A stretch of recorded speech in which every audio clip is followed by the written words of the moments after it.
Doesn't end well unless it ends. Can't just report the fucking obvious. I don't care what a critic gotta say, I got them picking up the pieces. That to me, you really playing with your life. I'm about to come and Just run it a all back. motherfucking jump. Just go. You ain't fitting.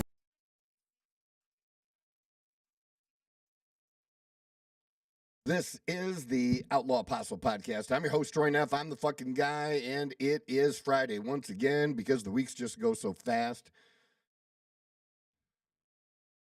I don't know if I'm ready for another weekend. Not ready for another week? Yeah, like I don't live for weekends like normal people. That's 9 to 5 people that do that, man. For me, it's totally different. For me, it's every day is Friday, every day is Monday. That's how I like to think about it. But not every day is football. And football days are good. We like football days. And last night was Thursday night football, so I want to brag just for a minute before we jump into the other things here. But on my Facebook page, sometimes I'll post this stuff and y'all can see it. Hit me up there, Troy A. Neff, the Outlaw Apostle. And I think I still have room for maybe, 50 friends, something like that. Or you could just hit the follow button. And if you don't see enough of the content, you can even make it so it always shows you when I post too. And it's everything. I kind of post everything on the Facebook. I don't do that on all platforms, but you get a little bit of everything on that platform for sure from me. And to find out my real life, I'm not fake. It's not fake book for me. You'll either legitimately like me or legitimately hate me. Either way, it'll be one or the other, but you'll find that on the Facebook. But I posted last night because recently I've had a couple of parlays that I've played that have been 5 and 17 parlays that I just missed out on. I mean, I had a 7-pick parlay in the one game, and the wide receiver, I believe it was Emeka Ibuka, that he ended up 1 yard short of 80 yards. So 79 yards he had, and I had him getting 80. And the other 6 things I had picked, I got right, but I missed that one by a yard. And I like doing that. Sometimes it lets me get going again because I can bet low amounts, but if it hits, it pays really good. I think at the top of that one, I think I only put in $15, but this one on last night's game, I put in 9 picks, but I thought there was a strong chance that it could hit. And I had to put in 9 to make it work this way because I tried to make the picks. If I chose it, I probably was going to get it. Like the Puka Nacua, I had him getting 70 yards. And for a while, it looked like for a minute he might not get that. But I think he's been averaging, if you take his average for this season, I think it's at least maybe 100 yards. So I'm picking way below that to make it more likely that it hits, right? And you have to put a bunch of those together to be able to get the odds up to make it worth your while to bet. And I did that, and it hit. And then I had a separate one where I don't know why, an in-game bet. I like the in-game betting sometimes. So on the in-game bet, it had the 49ers were up 14-0. And they were minus 2.5. So even though it was 14-0, bettors were still thinking that, the Rams were going to come back because the 49ers had so many players hurt last night, going into last night's game, playing with a backup quarterback who's now won 3 in a row.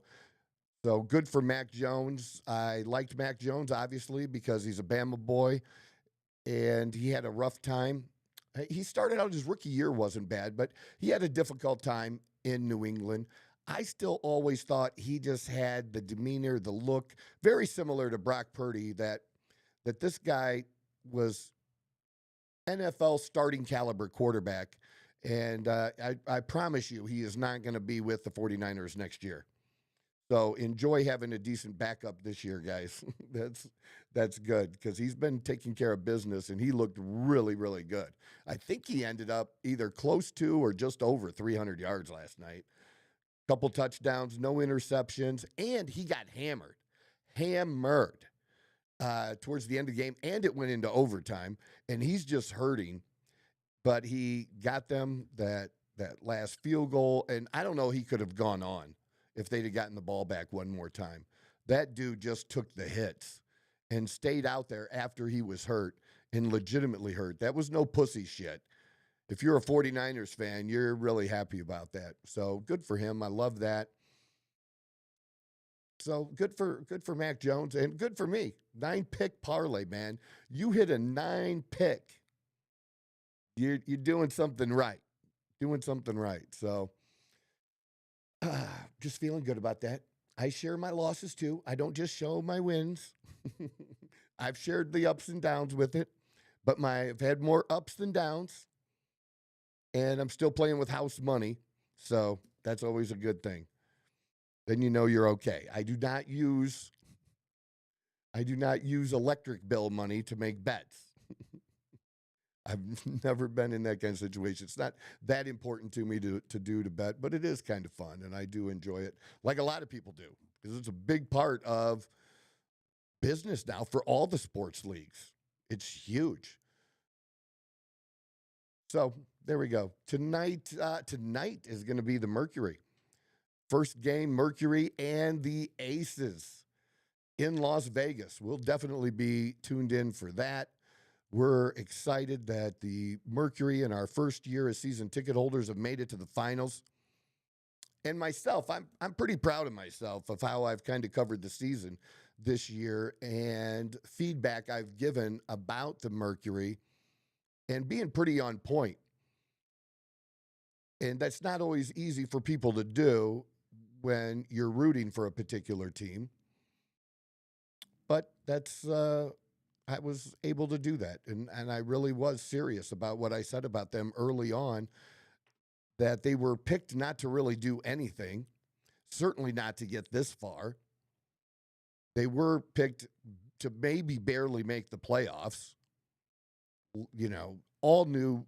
It's almost an entirely new roster, except for Copper, and put together very well. The management did an incredible job with this, and the coach came around too. I had a few criticisms of the coach, but you know how he's handled the playoffs here. He's done a really good job. So I give credit where credit is due as well, because I did say he is the highest paid coach. And I was questioning some things, and I still think he could be using a few players that he's not using. But this has definitely worked out at this point to get them where they're at in the finals, and I think they have a good shot. But at this point, when you look at who they've played and where they're at now playing the Aces, that's going to be winning a championship for the Phoenix Mercury this year is really going to be very meaningful, because they will have had the hardest path of any team, harder than what Vegas had, based on who they've had to play in each round, from the quarterfinals, semifinals, and finals. Really, they're having to play the three toughest teams to make this win, if they are able to close this out. And I think I'm going with the Mercury in 6. That's my prediction in this one. The Mercury in 6, and we'll be there for Game 6 too, as we will for all of the finals games that will start Wednesday. Wednesday and Sunday next week will be Games 3 and 4. So if you haven't checked it out before, you know, you've heard rumblings about the WNBA this year and different controversies. Well, this is probably a good time to check it out if you haven't. Check out the finals. You're getting the best of the best in these players, and make your own judgments about it. That's what I think. My Pittsburgh Steelers, people are actually picking the Steelers to win the division now. It's so funny. I can't believe it, but we'll take it. The Steelers aren't hitting on all cylinders yet. The defense has still had some shaky moments. The offensive line has showed some bright spots here and there. But again, with some injuries, especially at running back and a couple players on defense, they've still held up well. And being 3-1, you look at the rest of the division. You have Lamar Jackson out this weekend. That doesn't help my fantasy team at all. So I substituted Mayfair. Hopefully he has a good weekend. But again, Lamar Jackson being out, Burrow being out the rest of the year, and now in Cleveland has just benched Joe Flacco for Gabriel, getting his first shot as a rookie. And Shedeur Sanders is still number 3 on the depth chart. We'll see how that rolls for them. But that is, in league, that is pretty good for Pittsburgh. That does look like if you can go 4-2 in your division, in any division, if you can go 4-2 against the other teams in your division, that's pretty decent. If you can do better than that, 5-1 or 6-0, you're killing it.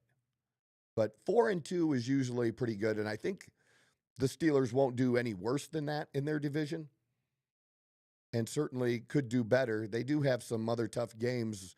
They do not have the easiest schedule, playing the NFC North, the entire NFC North too. So we'll see how that goes for him. But so far, so good, and we'll take that step by step. My Alabama, I thought my football season was crushed a few weeks ago. I was really concerned about Alabama, but Simpson has just looked like a stud last week and against Georgia. So I'm really excited that, in fact, some people are now changing and picking Alabama to win the SEC. Nobody was doing that before, but they look different. They don't look like the team that got beat by Florida State, which that's a good thing. So that's my little sports recap. Here's the thing. I wish I would have had this recorded, because about the best 15 minutes of this podcast, I already did. And I did it with Brendan, one of my employees. And we just got to talking this morning before I was headed here. And he was asking me some questions, because he's not really super political. He's a young guy, So he's not really that. Now, he is a Trump guy. He's political in that way. Big Second Amendment. He likes shooting his guns like I do. And he's really good at that. And I think he just built himself one, too. I think he just did a new build. And when guys can build their own shit, you have my total respect for that. That's cool stuff, And so we got into a little back and forth about the government shutdown. And I had such a good explanation that I wish I would have had it recorded. So I'm going to try to redo that to some extent right now. Here's the thing. You have very smart people. Not all reporters are smart, but you have some very smart reporters. You have some very smart podcasters. I do respect some people in Washington as far as politicians go and what they talk about, but not all of them. These are people that should know. The average person, I don't think the average person should know. My background is I was a financial advisor, and a very good one, for 24 years. And had my own little firm, and we did really well until I fucked it up. And I didn't fuck it up by screwing anybody. I fucked it up based on my personal life. And, that's a story we've gone over other times, and we'll revisit from time to time. But I specifically did business in the Medicare area where I would help people protect their assets because Medicare didn't cover benefits for nursing homes for people over the age of 65. That was Medicaid, and you only get Medicaid when you're broke. But people confuse, the general public and also very smart people, if it's not their everyday thing, I think, often have times and misspeak about Medicaid and Medicare. And so you're getting a lot of that in the media now, which is from some of the politicians' point of view. I think they want that. They want that confusion. They want you to not understand. They just want you to blame the other side. But you really need to understand who qualifies for Medicaid and who doesn't. And then now that Obamacare has been thrown into this, and they talk about the Obamacare subsidies, I've seen just a lot of bad information being said, or I honestly don't think some of these people are doing it on purpose. I don't think they're purposely not telling the truth or that they're inaccurate because they have bad motives. I think they just truly just don't know. And they're just saying the best that they do know. They just happen to be wrong. And I know that they're wrong because that was my wheelhouse. That's what I've done in my 24 years in the financial business, understanding those programs and the economy and things like that. So let's start there. Let's start with Medicaid. Medicaid is a welfare program, and Medicaid is a welfare program that you have to qualify for. You're poor. You're poor. Now, the Republicans in the big, beautiful bill, or whatever the fuck they renamed it to now, that's, I guess, better than the big, beautiful bill, but we're just going to go with that. They made some changes to Medicaid. There really were not any changes or any serious changes to Medicare. But Medicaid, there were changes. Now, once you reach the age of 65, you go on Medicare no matter what. That's the health insurance for old people. Medicaid, you're broke. So here with the Medicare, not really being a part of it, when you hear them say some of these things, it's just not correct. What needs to be talked about is actually Medicaid and who qualifies for it. The Republicans made some changes. And I think these are changes that I was finding out that don't even happen. Some of these changes don't even happen until 2027. So like these work requirements, and I don't know how you can be against this. How can you be against, say, 20 to 60-year-old men, single men, not married, having to do at least 20 hours of work or volunteering a week to qualify for the insurance? That's the change. We're talking able-bodied people. We're not talking about people who can't work, who are disabled or whatever. We're not talking about forcing them to work. We're not. But if you're able-bodied, isn't the goal to eventually get somebody to a point to where they're employable enough and have enough skills that they can make enough that they're out of poverty? Isn't that the goal? The goal isn't just to cover people with Medicaid insurance or that same person for an indefinite amount of time. The group of people covered by Medicaid should be changing pretty consistently as some people, maybe shit happens in their life and they become poor and they have less than whatever the level is for them to qualify, and other people who were qualifying and now, have got a job and they've worked themselves up and now it's a 40-hour-a-week job and now they got a raise and now it's above minimum wage, and that's what you want. But it's not bad to have people work that are able-bodied, and women too. And women, if they don't have kids, we're talking about that's who these rules change for. And changing those rules meant that people were going to, we're going to kick so many people off Medicaid. We're not kicking, we want them not kicked off. We want them, let's call it graduating from Medicaid to the workforce and being able to have health insurance through their employer, or they're able to get it through the Obamacare, where there's subsidies. So if you don't make, you make too much money to be on Medicaid, but not really enough money, you're just above, minimum wage, you're going to get subsidies that are probably going to pay for most or all of your care through the Obamacare system that was set up. Okay? But it's not a bad thing. At least I don't think it's a bad thing. And I think arguing that these people should have to work is dumb. And then you consider the fact that as I was reading through these different things, that some of this stuff like that doesn't even start till 2027. So you have, 15 months? You have 15 months that you're still going to get it as is,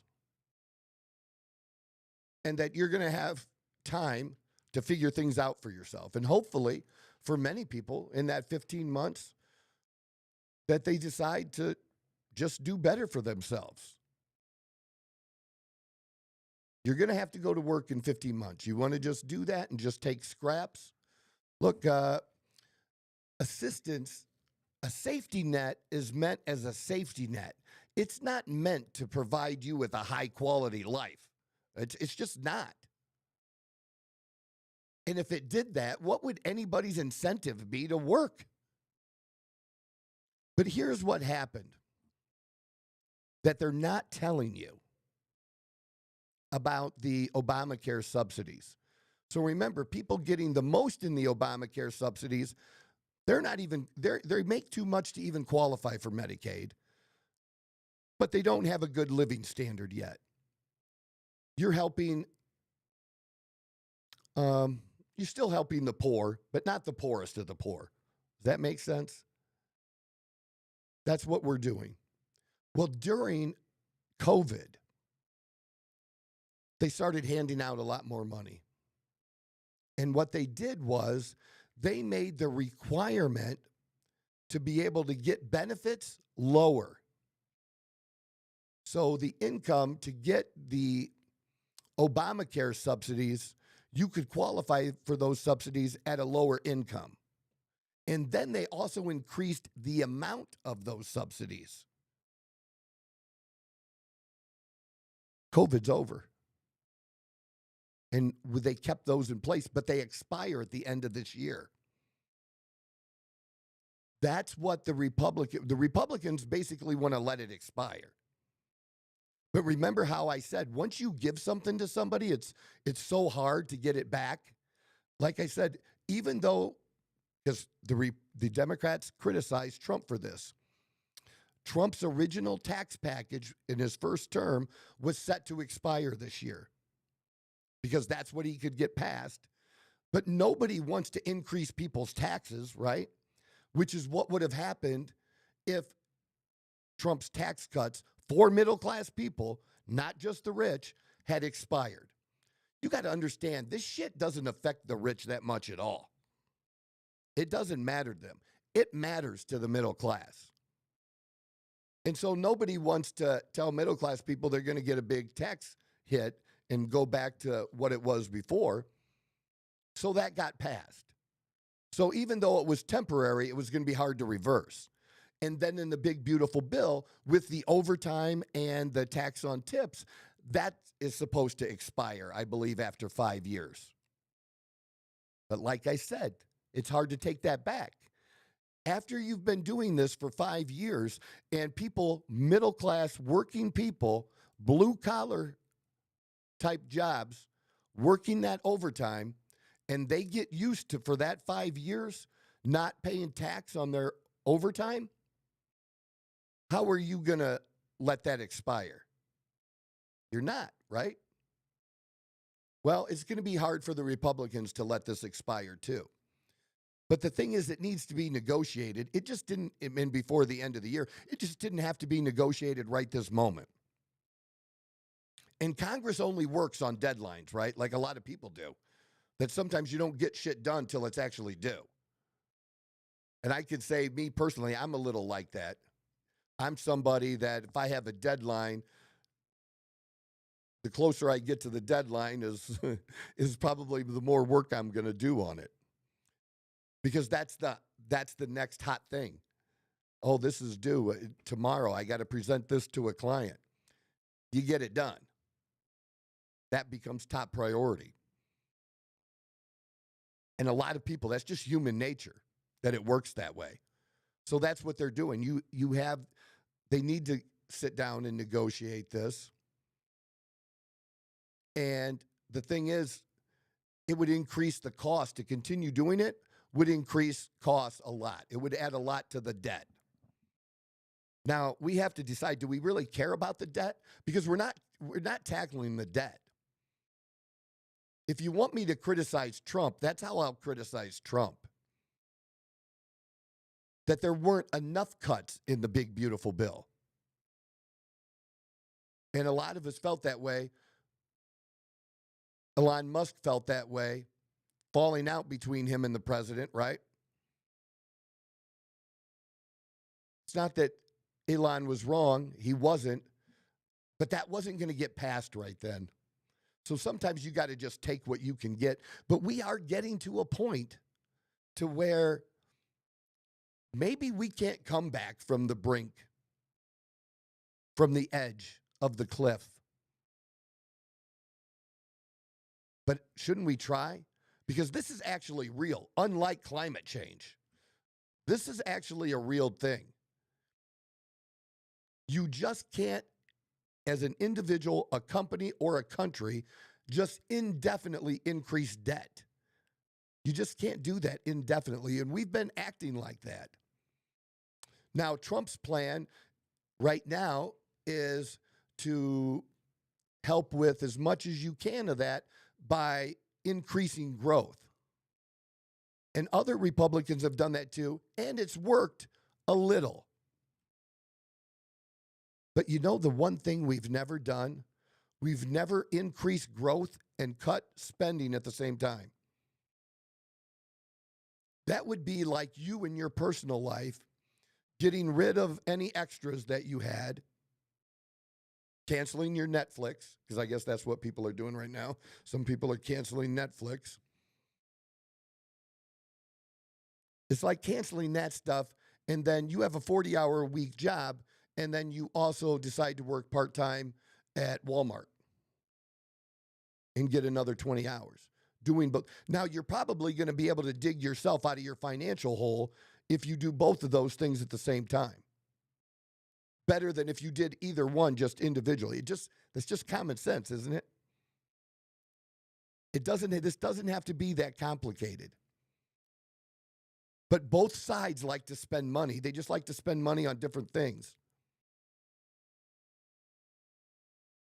And whose priorities are what?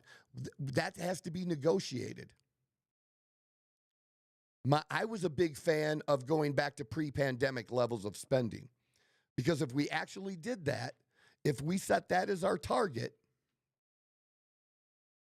we pretty much, what we're taking in now on taxes would cover those expenditures. And at least we wouldn't be reducing our debt, but we wouldn't keep adding to it. We wouldn't keep adding a couple $1 trillion to it a year, spending a couple trillion more than we take in. We wouldn't be doing that. And that's the first step, because another big cost is the interest on the debt. And then when you just keep borrowing more, then the interest on the debt's going to become even greater. And that's one of the reasons Trump wanted interest rates lower, because then U.S. bonds would be less. That's the government issuing debt borrowing money, right, at a lower rate. And doesn't everybody want to get a lower rate when you borrow money on your house, on your car? Do you want to get a car at 8% or do you want to get a car at 4%? And again, none of that shit affects wealthy people, right? The wealthy people are going to get the lowest interest rate no matter what. But it affects average people. And there's more average folks than there are rich people. And I do understand about the wage, or income inequality. I don't deny that there's income inequality. But I got to tell you, I'm not mad that Elon Musk is now worth $500 billion. I'm not mad about it. I don't think him having $500 billion means that somebody else got poorer.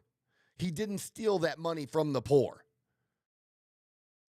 Those arguments are so ridiculous. That's like, why would you, and I'm not saying it doesn't happen. Crime happens in bad neighborhoods, in neighborhoods that, people don't have a lot of money. But really, do you want to rob a house that an upper middle class person lives in? Or as a criminal, do you want to rob a house that a poor person lives at? I mean, you can't even, things have changed. You can't, new VCRs, if you still have one of those things, or the disc players, they're $20, $30. Okay, they're not $300 anymore. Even TVs. People used to steal TVs and sell, what, can you even get $50 for a used TV now? Because, for just a couple $100 now, you can get a pretty good sized TV. They just become cheaper and cheaper. So nobody's stealing from poor people. That's just dumb. It's not happening. Elon Musk didn't do it. And I got into a little back and forth with a guy on Facebook. First, it was like more of it was a post on another page that was maybe more like a group page or something like that. And it's one of those that are going to generate where there's going to generate a lot of discussion. That's what it was designed to do, and it did.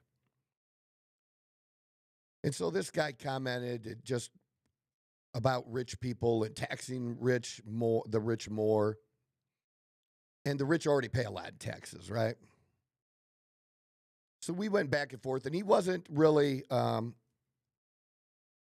he was a dick.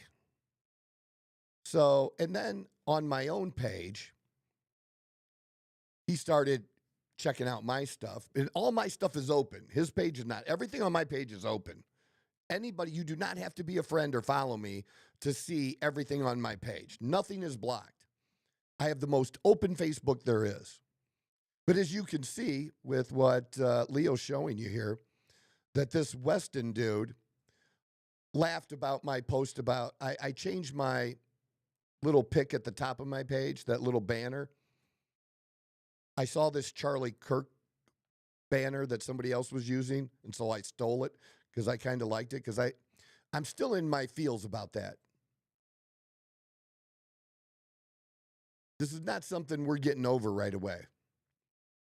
But it really showed what kind of guy he is. And so other people started commenting. He started attacking other people, of course. And so we had this back and forth. And, a couple times I wasn't that nice, but I tried to be nicer, at least nicer than he was. The whole point is, I tried to give him a little bit of advice, and I'm going to share that advice with everyone else. The advice is real simple. There's nothing we can do about it, no matter what side you're on. You can't do anything about it. I can't do anything about it. I don't, even though I'm into politics, I don't sweat it every day. Because it's not going to change my life.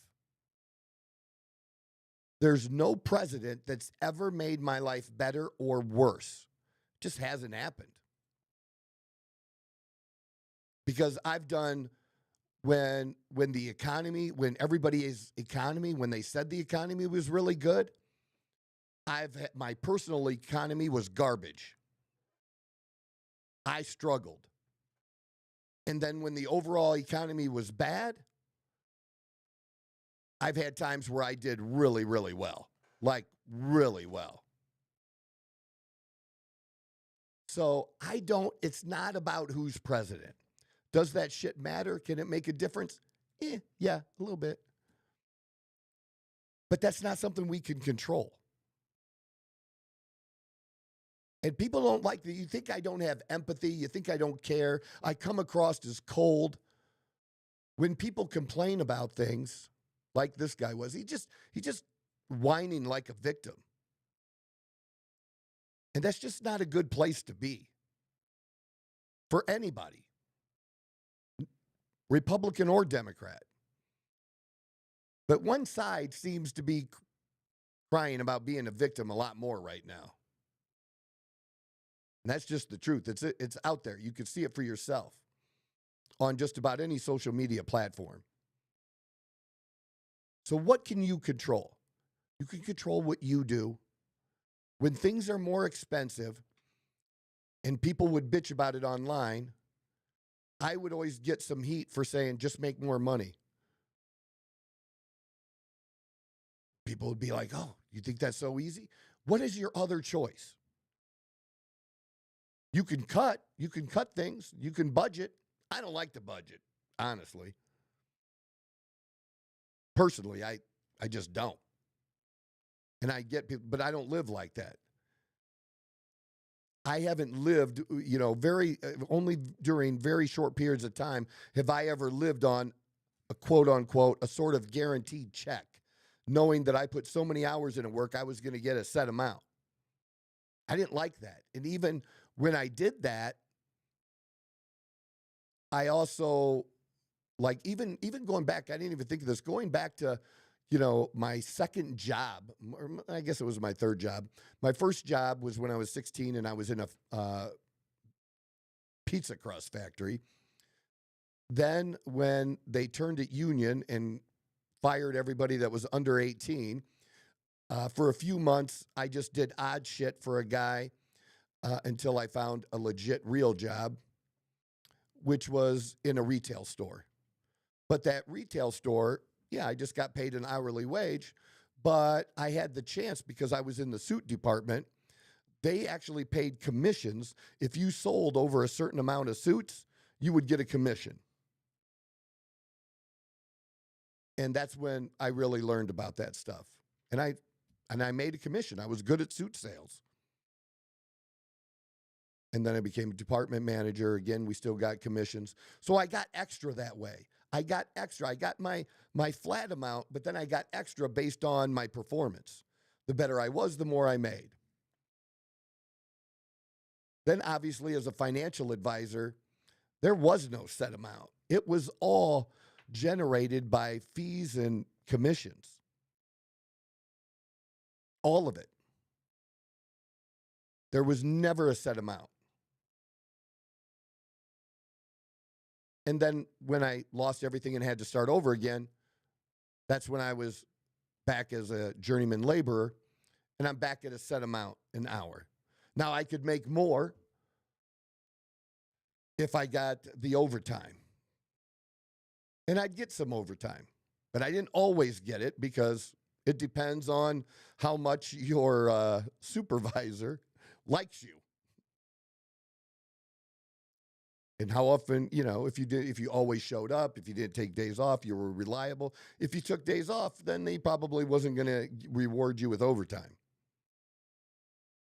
But that was one way. And then another way was that's when I got involved with Lavelle, which is a multi-level marketing company that does supplements.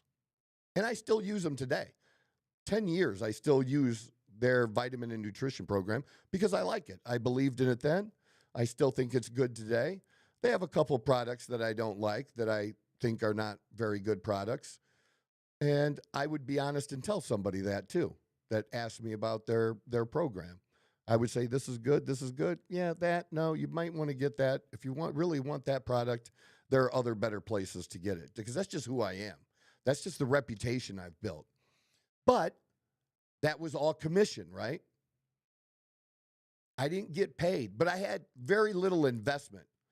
The investment was only a couple $100, which I didn't have, that I had to sell stuff to be able to. I actually had to sell stuff on Facebook Marketplace to get the $200 to get started so I could take the product while I was trying to sell it, because how do you sell something you don't even use yourself? I'm not good at that. I got to believe in something. And I spent that first $200. And how else do you get to open a business for $200? Really? You don't. And right away, in the first couple weeks, I turned that 200 into 2,000. It's like, cool. And eventually, I think my highest year with them was 80,000. And that's besides working. But eventually, I stopped the working to do that, because I was making more money doing that than being a union laborer. And then I've also done other things, you know, with peptides and things. And I did that on the side as well. And that really grew too. And now that's what I do. Helping people with their hormones. And it's not an hourly wage. But again, I did extra stuff because that's what I could control.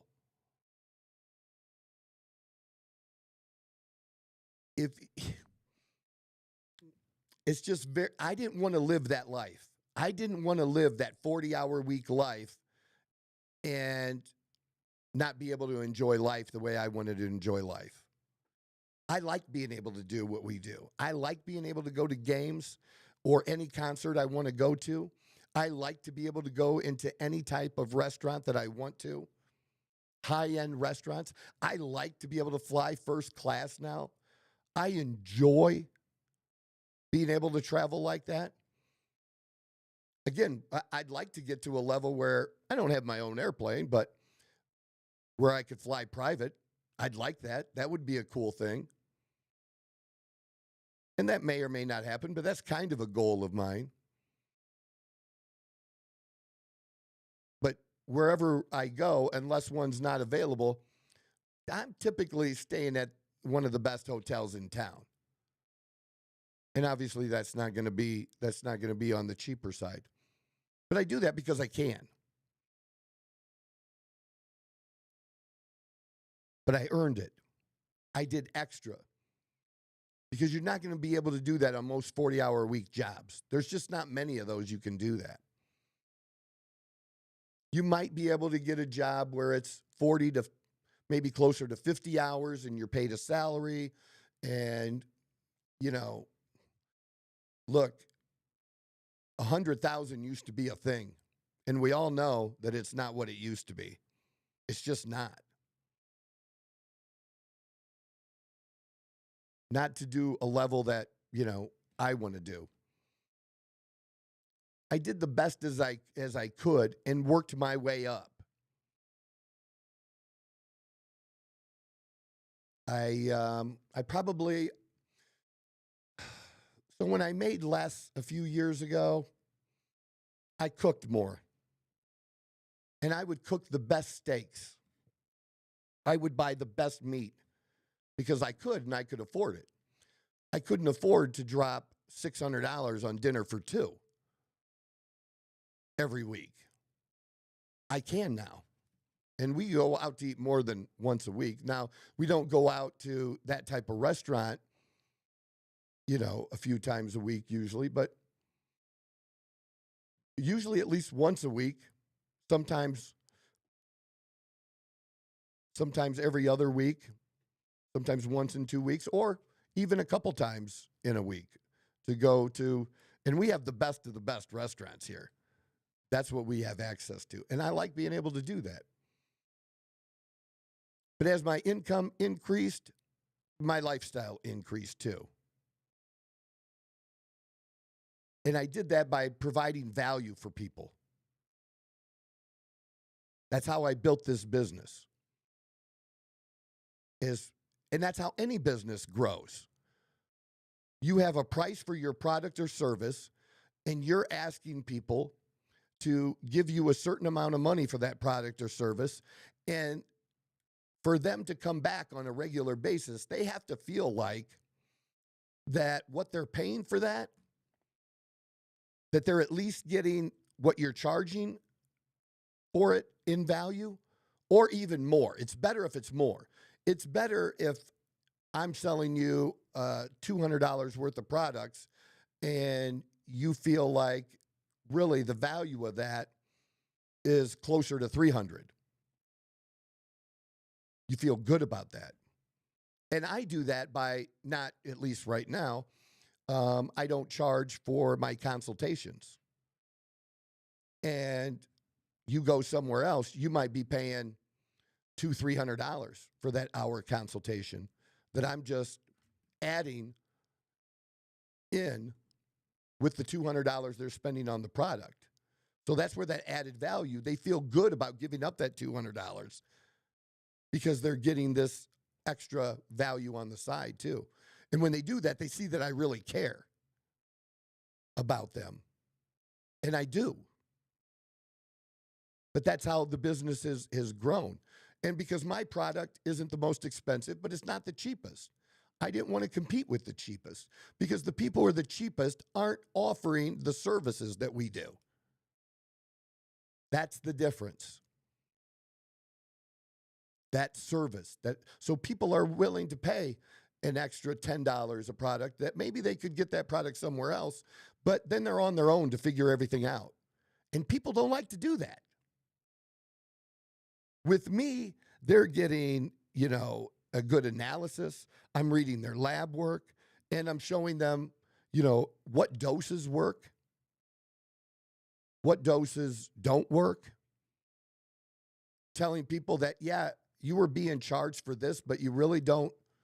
I just saw somebody the other day that I was going back and forth with, and they told me they were spending, $1,200 a month at this clinic. They can actually get more and spend about $500 with me a month and get more than they're getting at this clinic and get advice that they're not getting. It's a no-brainer for people like that.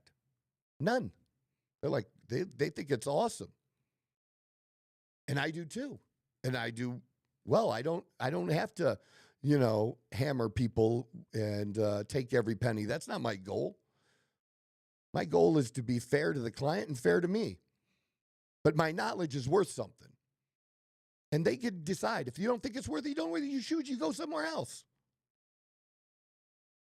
That's competition. That's how it works. But what should I be capped at? At what point do you say, Troy, as a government, we're going to tell you that now if you make over this amount, you don't get to keep any of that. We're going to take it. What would be my incentive to do work that would be above that amount? So that's what I want people to think of when they want to blame billionaires.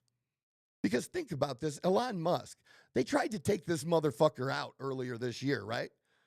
Everybody, they loved seeing his net worth going down because they attacked Tesla and Tesla stock went down. Now, you realize Tesla stock is probably within 10% of its all-time high, right? Now, it's almost fully recovered. And one of the things I said then that I'll repeat again is Tesla's not a car company. They're a robotics company. And they might even, I wouldn't be surprised within the next 3 years if Tesla sold their electric car division and got out of it altogether. I could see that happening. Definitely. Because where the value is now, what they can really do now is with the robotics. And then with the added AI in doing that robotic stuff, that's where it's at. That's where the growth is. And if he can provide value there, do you think that somebody in my position, that if a robot, a really good robot, can do a lot of shit, what if that robot can cook, actually cook, and do a good job cooking, actually make a good meal? You think I wouldn't, if it was under 50 grand, that I wouldn't buy something like that? Fuck yeah, I would. Because the value of it, think $50,000 and you get that for a year. What if it's 2 years, 3 years? Now you might have some software upgrades that you have to pay for, but still, it becomes more and more value to you the longer it goes. Think of it like you wear a shirt. If you buy a $20 shirt and throw it away, it's $20 gone. You wear that $20 shirt 20 times, divided up by those times, that was $1 each that you wore that. If you throw it away, at that point, does it really matter? I'm just trying to break it down and make it simpler to understand. So with these wealthy people, with Elon Musk, you do have people on the left, right? You know, that believe that there shouldn't even be billionaires. So let's say $1 billion is the cap. If you're going to cap Elon Musk, don't you think he's just going to take his toys and go home? Well, Troy, he doesn't invent anything anyways. Man, if you think it's that the inventor is the most important person in the process, then you just don't understand how the world works. Did Bill Gates, his first Microsoft program, did he invent that? No. I think, didn't they pay like 50 grand for it? Something like that? I don't know. It was something like that. I mean, he started in his garage, right? And yeah, I don't like Bill Gates' politics, but what he did by reducing costs for computers and what that's done to increase productivity, he's way worth more than what his net worth is. He's provided that kind of value to mankind. And you have to acknowledge that as a conservative too, even if you don't like him because of his politics. What he did business-wise. Because it matters, the marketing, right? The ups and downs of Apple came down to what?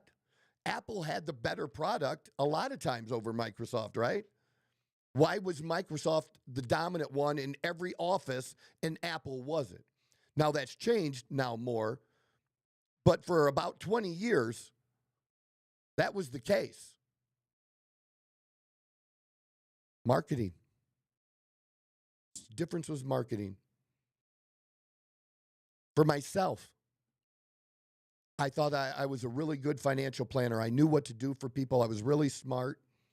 You might be a smart engineer. You might be a smart accountant. You might be a smart attorney. You might really know the law and can just quote laws and the codes right off the top of your head. If you don't have anybody to do that for, you're going to be a very smart broke person. And that's where the marketing comes in. And for me, I almost failed at being a financial advisor. Not because I wasn't a good financial advisor. It's because I didn't know shit about how to market or get clients. And then being young on top of it, and you're asking somebody to trust a 26, 27-year-old with $500,000 when they're 62. Now, once I got people in front of me, it was great. My closing rate was probably 80, 90%. When I started doing radio and doing my whole life like I do this out there, well, when those people called my office to schedule an appointment, guess what? They had already decided to hire me. My closing rate by then was over 95%. If you came to my office, you were hiring me. That marketing that I did, that radio show every day, that was worth it. It was the best money. I owned the show. I could sell sponsorships in the show. But then I could also say and do whatever I wanted for the most part. Unlike other radio talk show hosts that they have obligations to other people. Now, eventually, again, my personal life crashed that, but in making it successful, it was the marketing, man. It was the marketing. And I went from almost failing to then being in the top 10 for about a decade. There was 1 year out of that decade that I think I was number 11. The highest I was at was number 2. And that was just because of the marketing.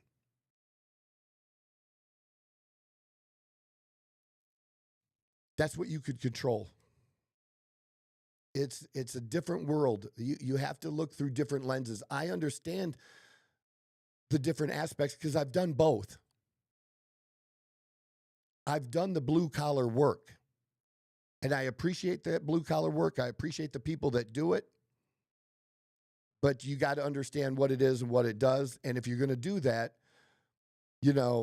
really do it. And I'm not against doing that. If that's your path, being an entrepreneur is not everybody's path. But if I was going to, and I knew this when I was doing it, when I was a journeyman laborer, I had a choice to make because I had a friend who was the superintendent on the particular project that I worked on. And he was the superintendent for the laborers and the carpenters. And the carpenters got paid $2 more an hour. And if I waited a month, I could join the carpenters, likely, as a journeyman even, and not go through the other process. Because when you know people, they actually do that kind of shit. That kind of stuff does matter, people. Or I could make $2 less and start right away as a laborer. And that's what I chose to do. Now, if I was actually going to stick with it and that was going to be my life, I definitely would have been smarter. And I probably would have been smarter for me, even during that time, to wait and be a carpenter. They just basically put up scaffolding and took scaffolding down. That was what they did. You put it up for the other workers that do welding or whatever, and then when their work is done, you take it down and move it somewhere else. That's most of what it was. And I do know how to cut a board, okay? When you have to do that as well. But the guys who really did well, the electricians and the pipe fitters. You're going to your welders, right? Millwrights did pretty good too. They did pretty good. But that's where the real money was. So if you're going to do that, do that. But if I was going to do that, I would have went. And I even considered that. When I was in high school, my junior and senior year, I went to school for the trades. And I did construction electricity. But in the Toledo area, as I got older and I learned, electricians, unless they wanted to move around, there wasn't always work available. So they might work 6 months out of the year. And they would make 50 grand. It wasn't bad. But to make 100 grand, they would need to move or live somewhere else, split from their family, be 2-3 hours away, come home and see the family on the weekends to be able to make that bigger money, or just move. It just depends on your area. And there was welding at that school when I was in high school. I never learned to weld. That would have been a good choice if that's what we're going to do. If you don't want to be an entrepreneur and do blue collar work, look, I don't shit on that kind of work. That's not what I'm trying to do now. But still, even that, again, most of the people I've known do shit on the side. So somebody does something for somebody. They work for, they're a younger person. They work for somebody. They do that work, get paid. And then a lot of times, they'll do smaller jobs on the side to make that extra money. Because that's the only thing you can control.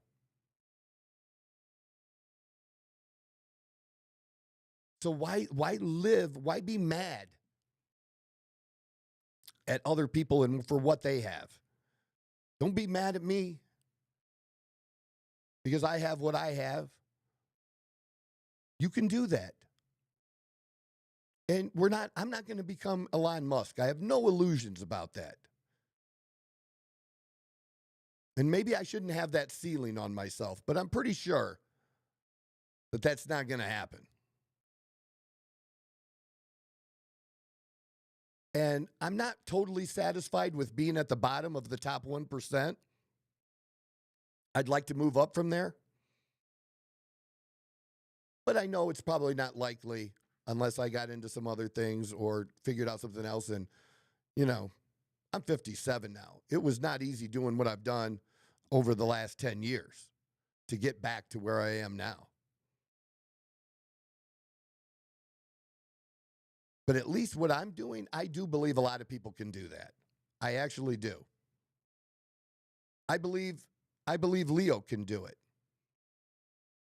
I don't even think Leo understands that what he's doing now and where he'll be 5 and 7 years from now is going to be beyond what he's even thinking right at this moment. But he's doing extra. He's doing more.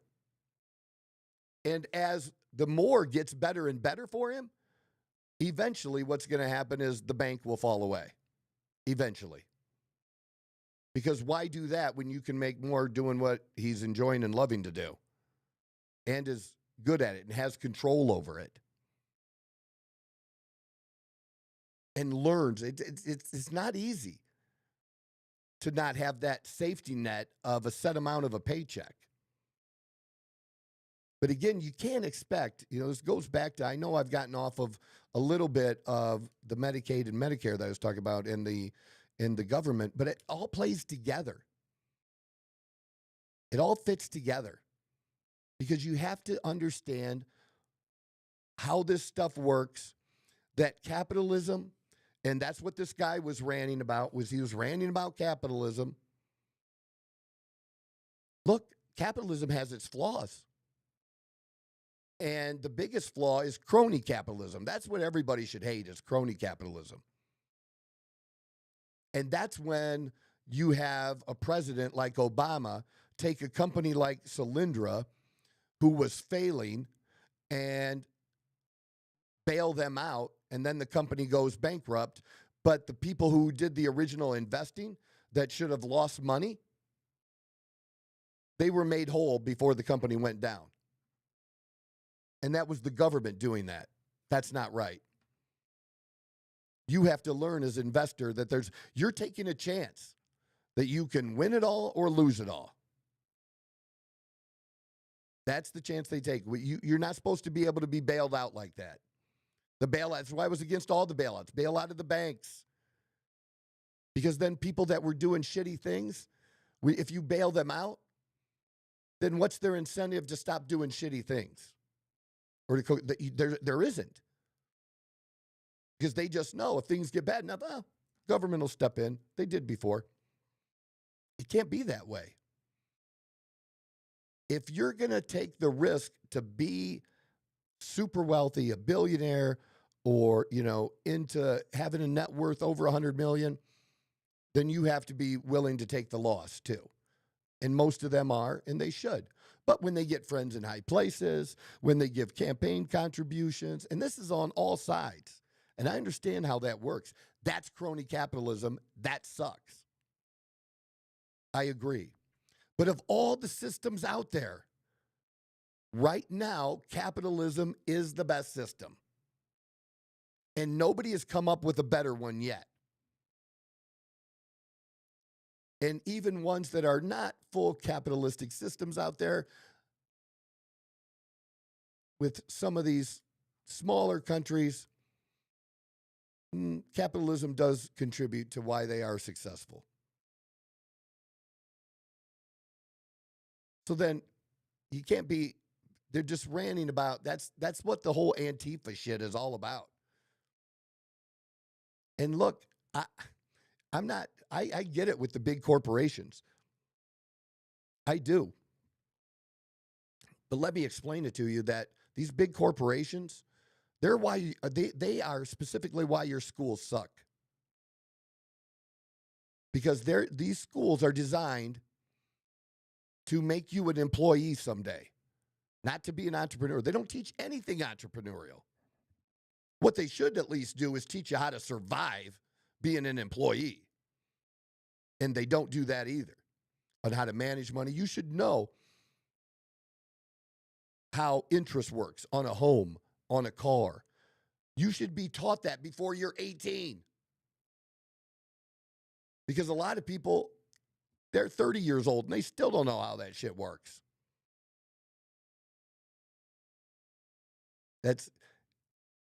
You show up at a certain time. You have breaks at a certain time when you're in school. You got to stay at your spot, right? You got to complete a certain amount of work. That's all about being an employee, man. That's what they're training you to do. It is indoctrination. They don't teach you. So you have to have that in you somewhere to search that out. And for whatever reason, I was born with that. That need to search out that, man, I don't want to be stuck doing this. What I learned in that pizza crust factory is I didn't want to be that lady. And at the time, minimum wage was $3.35 an hour. And she was making $4.10 and had been there 10 years. She was about 60 years old with 2 thick cotton gloves on each hand because these pans would come out of this giant oven hotter than fuck.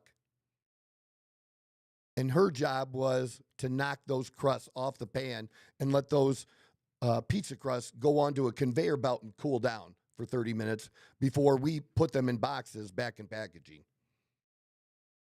That was a hot motherfucking job in Ohio. There was no air conditioning in that building. It was hot as fuck. And we would have times, we would be in the 90s, very rarely over 100, but in the 90s. And then we had humidity, right, that we don't have here in Arizona. And trust me, until you live for a little bit without humidity, you don't really understand how much you hate humidity. Because definitely it's a thing. For sure, it's a thing. But and on top of that, you got this oven baking on you, the heat radiated from it, because she's 7 feet away from that motherfucker. Because again, the oven would be here, the pizza crust would come out and then turn, and then she's sitting on this side of it, 7 feet away from that fucker. You're feeling that heat, baby. For $4.10 an hour. 10 years of service. Look, I get it, that sucks. But you know what? It's also a choice. What is your skill of? I knew. You know what that taught me? That taught me that I didn't want to do that motherfucking kind of work.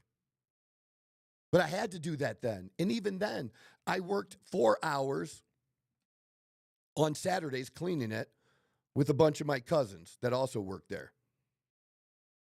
So I'd get a little extra. And if I had 40 hours in, I got time and a half for that 4 hours. So I would go and do that. And then when I quit school for a minute, and in the summer, after I had quit school, I worked second shift, which is a horrible shift. It's the worst of all shifts. The best shift is third shift because you work a little bit less and there are less bosses there. And then you go home and you go to sleep and you get up, and your day's more similar actually to the first shift guys, but you get maybe a 10% or a 10-cent premium by working third shift. But anyways, once I was available, when I quit school, we would do third shift, man. Or we did third shift, and then if somebody called off, we'd stay and do first shift. Because that's the only way I could make extra, was giving them extra time. But I knew I didn't want to do that the rest of my life, man. Or other work like that. I didn't want to, yeah, they paid more at, the car companies, and we had a lot of that in Toledo. We had Jeep. So those jobs were out there if you knew somebody. But those people would get laid off from time to time. That was cyclical. But those people usually did halfway well and lived pretty good middle-class lives. And again, my only point about bringing this stuff up about the government and the government shutdown is what matters is what you do about it, what you do about your economy. Look, I get it. I spent $70, almost $80 yesterday at the grocery store, and I got some cans of soup, some crackers. What else did I get? I don't even know how it was that much, really. It just was stupid. I get it. It's 5 little bags. I got a few energy drinks because they had some flavors I no longer had in my refrigerator. I did get that. But how quickly that added up, man, that was even surprises me. Now, it doesn't matter to me that much. I can handle it. Look, I posted I spent $156 on appetizers the other night, just appetizers. And somebody said that would feed them for 2 months. Well, there's no way you're feeding on that 2 months. You can't even feed one person on $150 for a month. That's not a thing. Because I couldn't have bought just soup and done that. It would not have been enough soup. But you get my point. I can't do anything about the costs at the grocery store. Yeah, Trump said he was going to lower costs day one. What he has done is lowered the increases. But we still have the increases that happened 21, 22, and 23. That's where the biggest increases were. In 24, the increases were a little bit less. They changed some policies. It made those increases a little bit less. Even though we had a spike from the eggs, there was lower increases overall in 24, and now even lower increases now in 25. The biggest increases were those 3 years. We're probably not going back for the most part. You just have to realize that's not going to be a thing. I'm still surprised at the grocery store sometimes where there's not always, that there's only a little orange juice there. Or they run out of the Fairlife milk I like to get. It's like, are we still having supply chain troubles? Man, grocery stores used to be packed. Now it's better than it was in COVID when we saw empty shelves, but we still have the remnants of that. And I'm a smart guy, but I don't have an answer for you on that one. I just know I can't do anything about it. And so I can bitch about it, and I can post about it, and you can bitch and complain with me, and we'll all be bitching and complaining, and how good are we going to feel? We're going to feel like shit. So the one thing you can fucking do is do something about how much you make. And you might not be able to do it overnight. You might have to get a new skill. You might have to do something else. You might have to move. But you got to figure it out. Life is fucking hard. Choose your hard. It's hard. Expect it to be hard. It's hard if you're broke. It's also hard when you have money. You just have different issues. You don't get a break. People want a break. Man, if I could just get a break for a minute, if I could just catch up. I have found, at least in my own personal life, that there is no rest stop where you can take a break for a minute on the road of life. There is no rest stop. Because when things are good, you want to hustle and keep things as good as you can, and when things are hard, you got to work even harder to stay at that level so that you don't fall off. Or you're going to, crawl up, or you're going to roll up like a little baby in the corner and cry? That's an option. And it's an option after I lost everything that I didn't want to engage in. I didn't want to engage in that option. And so even though I, maybe experienced some depression, it was for a very short period of time, few months, because it wasn't going to do anything for me. People think it's bullshit about the old, pull up your bootstraps. What the fuck else are you going to do? And when you give yourself no other option but to go forward and do and make it work, figure out a way to make it work, at some point, eventually, it will. I actually believe that most of the time that's going to be a thing. But that's up to you. That's your choice. You can be a little whiny bitch like this Weston was on Facebook and complain about the government, about rich people. That's not the answer, man.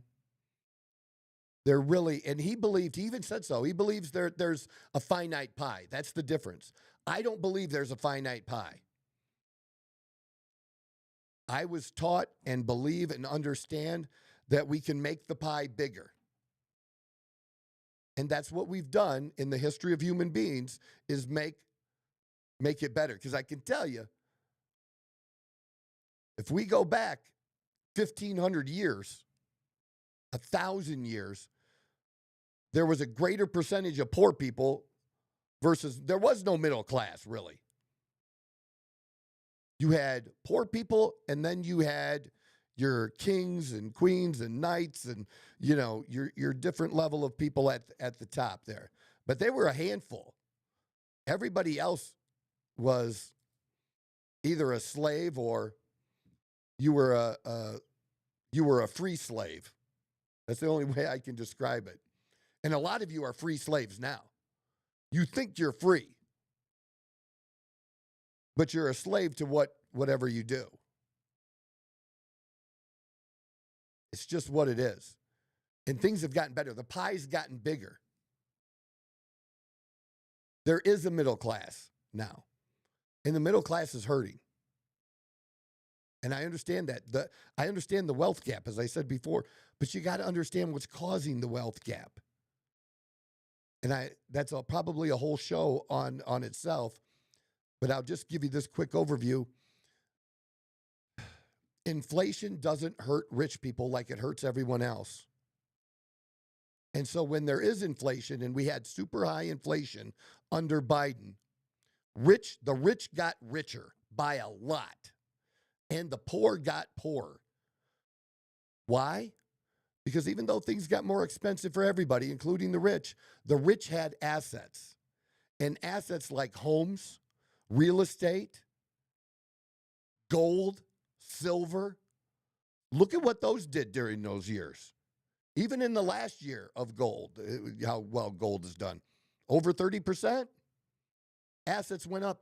And the middle class, there's a lot of people now, young people, that they don't own assets. So they experience this increase in cost, and it was even harder for them because they didn't have assets that went up either, because now it's harder for them to get into a home. And why is all that happening? Because of how much money we're borrowing. This is me connecting all of the shit I said to the beginning, because look, it does matter what the government does, but you still got to do what you got to do now. And you got to do that all the time. But we can put pressure on them to do the right thing, because we may be, like I said, at the edge of the cliff to where there's no turning back. And we should at least make an attempt to save our country. And the country is not, the Republicans are not the threat to democracy. The threat to democracy and our country is the debt that this country has. That's the threat. And how we got here from people who were both Democrat and Republican, them spending money. Because they don't want to tell you no. They don't want to tell you that you have to, that's not going to be a benefit anymore. We need to cut the Netflix from government. Some programs need to be cut. And we've done a lot for the world. We've helped the world a lot. We've given a lot of money. Man, that can't all be on us. It can't all be on us to send money as a government to these other countries of poor people. The rest of the world needs to step up too. China's a big financial power. Let China feed some poor people. We're not going to have a country anymore if we don't take care of Americans first. That's what America first means to me. And maybe we can get back to a place we can help other people again. But why should we help these poor countries with their bills while we're adding on more debt? Tell me how that makes sense to anybody, regardless of what your position or party is. How does that make sense? We have to cut some of those things. And even with our safety nets here, we have to cut some things. And if you are here, it's just total bullshit about illegals not getting Medicaid. It's bullshit. Some of them were. Some are. Because it's a federal program and a state program. And some states add to it, and some blue states have added to it to cover illegal immigrants. They have. And the Republicans want to cut some of that out. And there were also increases in what hospitals got. They wanted to take those increases away. Well, that's going to shut some hospitals. Well, why should a hospital get paid more for the same thing, but get paid more because they're taking care of an illegal versus taking care of an American, if it's the same thing? It's no different than COVID. Remember, if they remember when the hospitals got more money during COVID, that if they said the person died of COVID. So actually the person might have had, 3 other things wrong with them. They're diabetic, overweight, they have a heart attack, but they also got COVID and died. Oh, that's a COVID death. Because they got reimbursed more by saying it was a COVID death. That's not right. We got to fix at least what we can fix. And that's where I think the big, beautiful bill was at least a start. But it can't be the finish. We need more. There needs to be more cuts. And look, you want to make an argument about adding certain things in for health care? Like I said, the Obamacare subsidies that were increased, you want to keep those increases in there? Find somewhere else to cut to make up for it then. That should be the negotiation. If it's that much of a priority for you, if it's that high for us as a country, then what down here that's not as big a priority are you willing to give up and get rid of? Because we can't do it all. It's just that simple. We can't. And we got to put pressure on all congressmen, not just Republicans, not just Democrats. We got to put pressure on them to say we're big boys and girls. We can deal with this. Let's get our shit together. That's what I want to see. I want to see us get our shit together. But I don't know when that's going to happen. So what can you do about it? What can you do for yourself? That's what you have to find out. What can you do? You have to control you. You're still responsible for you. They're not coming to save you. And I look, tell me if we take all this extra money that you think the rich have and we take it from them in taxes, do you think you're going to get that money? Seriously, you think it's going to end up in your pocket? Or do you just want to punish somebody for being successful? Because I don't think it's going to your pocket.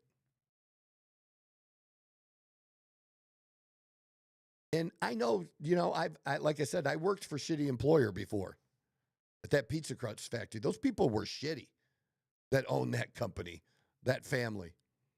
They had a few different little factories, and they treated everybody like shit.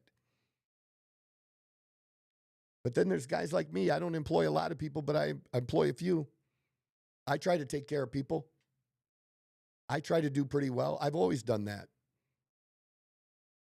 I've even been stabbed in the back and still took care of people.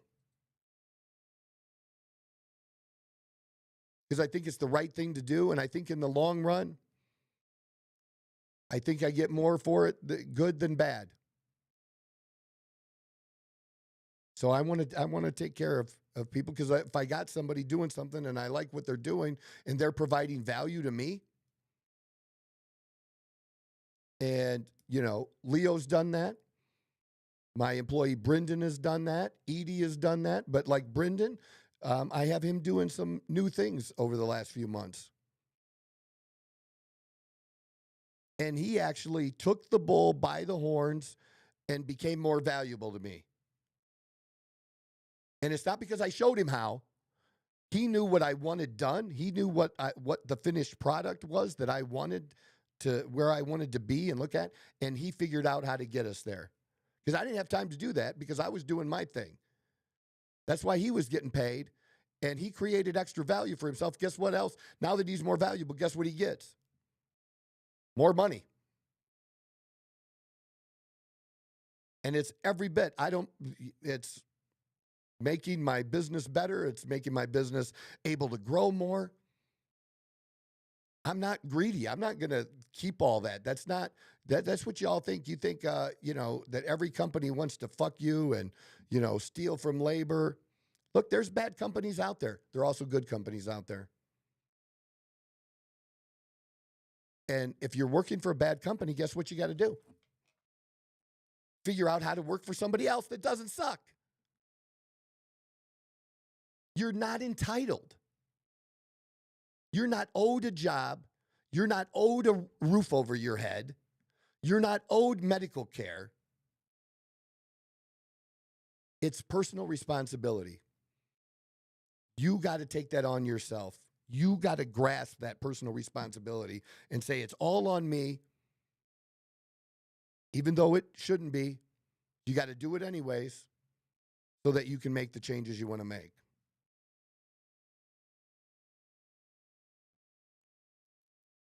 I think that's good. That's what I got. So, what about you? What do you got for the weekend, my friend? Work. Keep those things I gave you. We'll hit some of those on Monday. Because like I said, with the one, I had a little Charlie Kirk thing I wanted to play, and we're not going to do that right now, but it's going to be as meaningful as, well, actually, Monday, I'm not going to be here, folks. Monday, our interview with Nikki Bowles is finally going to go up. You'll be able to see that. And Nikki is someone who recently wrote a book. She also has a special needs kid who's just an amazing little kid, and she's an amazing mom, what she's done. And she's taken responsibility. She hasn't relied on others. She's, working and trying to build something and build her nonprofit. And I think she's doing really phenomenal work, but just a great example of owning something, owning the situation, not being a victim, not being poor me, not my poor kid, but making shit happen. And we need more people like that. But she's a good one. You'll be able to hear that on Monday. And then I'll be back Wednesday. What's happening for me Monday is I will be in court for my divorce. So, things will be decided. I don't know if there'll be a final declaration that day, but pretty much it'll be wrapped up then, at least the two sides presenting their cases and getting that done. And my God, I can't. Man, I can't wait. I really can't. As I can say this, my life has done nothing but get better since she's been gone. I love that Morgan Wallen song. Has a lot of meaning for me. A lot. So we have that. So Facebook, Instagram, TikTok, X, follow me on there. Check out some of that content. We're putting out a lot of good stuff on there. Shareable stuff. If you don't want to share the podcast, share some of that stuff that might get people to the podcast as well. And we appreciate whatever help you give us as we continue to try to grow here. And hopefully this adds something for you today, and understanding that what's going on with the country right now with this shutdown, and that most people that are talking to you don't even understand the differences between Medicaid and Medicare, let alone what's actually going to happen. And you got people not telling the whole truth, hopefully not maliciously, but that you're it, man. You're it. And I'm rooting for you, man. I am. I'm rooting for you. I want you to have the best, man. I don't shit on people like that dude does, like that dude I got into it with. I don't shit on people like that. I even want the best for him, man. That's some of the advice I gave him. Dude, you got to do better. It's on you. Government ain't coming to help you. This is the Outlaw Apostle Podcast. I'm your host, Troy Neff. I'm the fucking guy. Who knew I would make it this far? They hated, they never believed me. Yeah, I would never drop the ball. I know I make it look easy. Yeah, Mayweather with the defense. I don't care what a critic got to say. I got them picking up the pieces. That to me, you really playing with your life. I'm about to come and run it all back. I'm the new era, about to snap back.